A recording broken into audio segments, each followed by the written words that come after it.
Good afternoon. This is not really what I call a professional setting for my this video. I been trying to go to sit in my office slash studio, but I'm in my recliner right now. I wanted to uh, expand on uh, my last the next to last video about the food that I eat, the foods that I choose to eat. I've been recently, today, just watching different videos that uh, they're, they develop recipes and stuff to be able to eat frugally and still be nutritional. But even at that, I think you can go cheaper than that and still get the nutrients and stuff that our body needs. Now, a lot of people are meat eaters, and that's okay, except for the fact of what companies and how some farmers have to put antibiotics and so forth uh, in their cattle, in their chickens, and in their uh, pigs and so forth. Um, and there's been rumors that they're putting the mRNA, yeah, the the the thing that changes your DNA. They're putting that in there too, and and I don't even know half of the process that they do, by the I, while they're growing the animal, while they're preparing the animal to uh, live their life, but however long the life is going to be, and uh, and then everything that they are um, the rules, the regulations that they have to put into their animals to get rid of any kind of diseases or anything the animals may have, or what it has to possess uh, by the time it gets to the market and so forth. Now, once that animal is slaughtered, it's already been through I don't know how much stress and trauma, which uh, ex- excretes different hormones and stuff from the stress, and it knows it's dying, and it's not ready to die, and all the fear that's going into its blood and throughout its members. And Lord knows we don't know what all that does to the meat to begin with. So and then when it gets so it actually by the time that it's slaughtered, it's not on your table the next day. Some of that meat and stuff comes from another country, shipped over on boats. How long does it take to get from one country to here? It's not in one day. And Lord knows what could happen to that meat in the meantime on the process while it gets till it gets here. I mean, with all the um, hatred that's going on in the world, and uh, different people hate Americans to begin with, and all the um, if you want to say evil that people want to do to another nation, and therefore, so We don't know what's done to that meat um, by the time it gets to our stores, and then we don't know what happens after it gets in the stores. First of all, like hamburger. I've seen some hamburger that has not had the dye put in it, and actually, in my mind's eye, it looks like it's rotten. But and I've tried it, but it wasn't rotten. Um, so they put dyes. They put red dyes in the meat to make it look bright and good and fresh. Well, first of all, the red dye's not good for you, and and then the preservatives they put on that meat to preserve it till it gets here or any other country. It doesn't necessarily have to be just coming into this country. Um, so th- there's too big of an array of things that meat is injected with, is fear based in it because of the animal dying, um, to the things that you do to it to preserve it to get from one country to here. And that's not to say from because all of our meat in our stores do not come from our farmers here. A lot of it comes from other countries. So, and then on top of me not feeling that we should be eating the creator's animals because we all come from the same life force. So anyway, in the process of that, I don't eat meat. Um, and if people, and how I look at it, if people don't want to spend hundreds of dollars a month or week to eat, then we need to figure out a way to still get our vitamins and our nutrition that we need and still be able to, I guess I want to say, stomach the food because some of the foods and stuff I just I can't get it down my stomach without wanting to vomit. So I what food I did get when I was growing up, uh, it was navy beans, and of course onions naturally went along with that. We didn't, Mom didn't cook the onions in the beans. We ate the onions on the side because every one of us didn't like the onions. So and fried potatoes. That was our main course, and then every once in a while we'd get some eggs. Now I don't know how Mom did her grocery shopping and stuff when we were growing up, but um, after we got old enough, two of us, the older girls, had to walk all the way into town, and we'd go in with a list and we'd come back. But um, our diet, that's what it was. Sometimes we had green beans, sometimes we had peas. Um, Sometimes we'd go when we didn't absolutely have anything in the house to eat. We would walk out our backyard and out into the woods and go blackberry hunting. And we'd get a great big one of them roasters full of blackberries, and we'd take that back home. And Mom would divide it all up in among everybody's bowls and put a little bit of sugar on it and some canned milk, and that was our meal. So now today, here I am. Which now I'm not saying everybody has to do this way. You find your way that you're not going to be spending um, $200 a week to feed a family of five. I believe you can do it cheaper than that. Maybe if you here's what I'm saying about the meat. It's not worth eating anymore.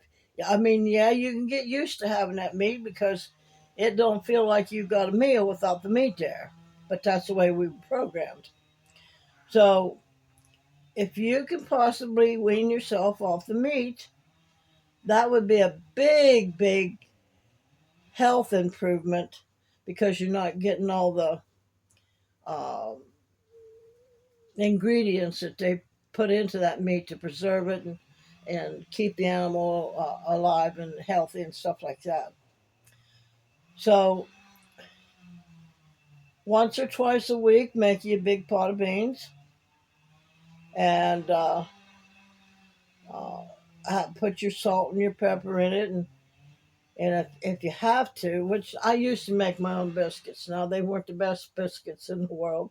They were like hard bricks because I never did learn how to make them really well. But you could uh,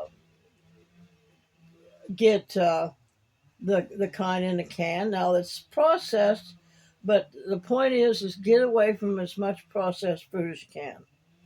Now, if you're good at making your own biscuits and stuff, and you can do it all from scratch, then that would be your best bet.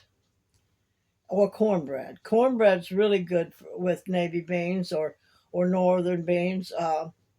Those are my two favorite beans. Now there's pinto beans. There's all kinds of different beans that you can cook, and you can put them in a crock pot and let them cook all day long and go stir them maybe once in a while. And there's your protein. I put carrots in with my navy beans or my northern beans if I have the carrots. So you just got to be more um, intentional, more intentional about what you're eating and what you're spending. And I know a lot of people don't like the beans and so forth, um, but you know times are getting so that you almost feel like you just have to survive, but you can set your meal up so that it does uh, all the nutrition that your body needs and still give you a sense of um, that you're living well. Maybe your water. If you're going to drink water with your meal, put it in a fancy glass, like with a long stem on it. Sit there and drink your water with your meal. Fried potatoes. Put some fried potatoes with that. There's your vegetable. And then if you put carrots in your beans, um, you can slice up some cucumbers and put it alongside. Tomatoes are too hard to eat anymore, and I don't know about homegrown because I haven't had any homegrown tomatoes in a long time. You buy the tomatoes in the store, and the skins are so hard you can't even chew them. In fact, they don't even taste good anymore. So, um, try to find ways that you can eat without meat, and I think that would work out good. And if you can get uh, fruits and vegetables from farmers market, that's your best bet. But you still gotta know that if you're getting your fruits and vegetables from a farmer's market, is that farmer spraying their crops with insecticides and the fertilizer and stuff like that that's getting in the fruits and vegetables? So you still got to be aware. But the main point is get as less of the poison that's in the foods as you can. And uh, what else? Uh, try to get away from all the canned foods if you can. Now, like I said, I that's what I did. I've got soup, but I'm very picky on the soup. The cream of mushroom soup. I can add a little bit of water to it and stir it up, and I can either eat it as soup or I can put it on mashed potatoes. But the the more next to natural you can get is the best. Now the potatoes that I get the potatoes in the store, which I'm sure that they've been cropped, they've been sprayed, but they're at least in the ground and they didn't get as much as if they were up ground. The watermelons anymore, they're not fit to eat. And I just realized the bananas are the bananas that we get don't even come close to looking like the real bananas should. And the bananas, you should be able to see the seeds in the bananas. You should be able to see the seeds, the black seeds, not the little white things, the black seeds in the watermelon. Now, I have seen that the cantaloupe, uh, you have to dig the seeds out of that. Now, I'm not too sure about that. The last few cantaloupes that I got, they weren't ripe enough for me. They pick them too soon, so they can ship them, I'm sure. But living a tiny lifestyle or a big lifestyle or whatever still is dependent on the nutrients we put in our body and how healthy we feel and whether our emotions are feeling good, whether or not um, we um, like the last week. Now it's been dreary here from the Hurricane Helene um, for this past week, raining and dreary out and no sunshine. Well, the sun's shining, but it's not shining out bright down on us, and that's miserable to me.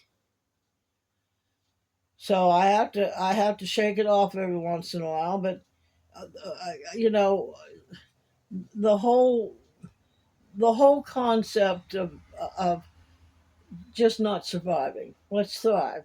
Let's find ways to thrive, whether we're in a tiny home or you're in a big mansion over on the beach in California or Florida or Mexico, whatever part of the world you're in.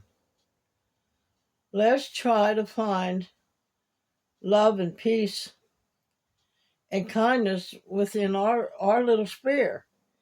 And if everybody from their little sphere can gather up the happiness and the joy and the peace and the love and the kindness within their own, and then come on this channel and everybody join together. Remember the day way back when, I can't remember. I think it was in the 50s. They would have a day of prayer. That whole day was a whole day of prayer all across the United States. Now, I'm not sure whether it was across the world or not. I think it was World Day of Prayer, something like that.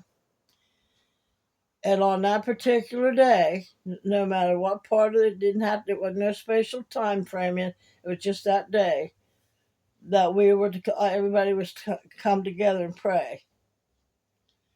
Well, right now I've got 2,300 and some subscribers. We can come together in peace and harmony and love, and draw that love out of our heart, draw that peacefulness out of our heart, and everybody's intermingling should translate to everybody that we're intermingling with. And your energy of love and peace and harmony, and my energy of peace and harmony and everything flow into everybody's homes, and it'll be that much greater. The light will shine. And the more we can shine our light, the more we can drive away the evilness that's out there in the world. The people that are trying to control us and drive us into uh, a place of humanity where we don't want to be. They're trying to uh, get us to evolve out of humanity, I believe. You know, I grew up, well, I didn't grow up because nobody taught me anything. It was way after I got older, and that the so called evil one, the evil entity or whatever, hates humans and trying to deceive us and for us not to remember who we are, that we are already a child of God without having to go outward and look. So if we could all come together as humanity, just the 2,000 and some of us, whether you comment, whether you like, even if you just watch the videos and stuff, come together and put our light together. And but yeah, we got to watch the food. Be more diligent in the food, and don't buy foods that make you feel poor. If you could do without the meat, fine, because that's where a lot of our uh, now in the, way back in the past that might have been real good for you, but I don't think it is today with all the stuff they're putting in it. The eggs, if you buy eggs out someplace, but then even if you buy homegrown eggs, home chickens, then the feed that you got to feed them's got stuff in it. So you got to be very diligent in what you're reaching out to. So try to think on those bases of what could possibly have been in that food that you want to eat.